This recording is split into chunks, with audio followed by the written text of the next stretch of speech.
Hey guys, in this video I'm going to show you how to check keyboard keys are working properly. If you find this video helpful, please consider to like this video and subscribe to my channel. In saying that, let's just jump straight into the video.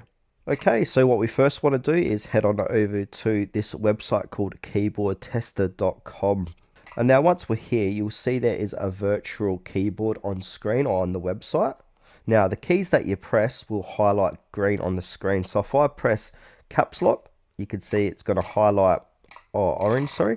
If I click control, if I type QWERTY, you can see it's highlighting to those colors, and it will also make a sound if you hear the sound coming through the microphone.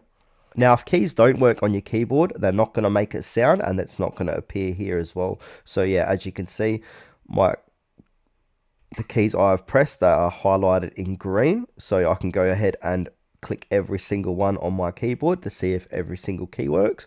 Now, if one or two doesn't highlight in green after you pressed it, that means your keyboard is faulty. Although certain keys are faulty, and then it's best to see a technician to have a look at it, or just go ahead and buy a new keyboard.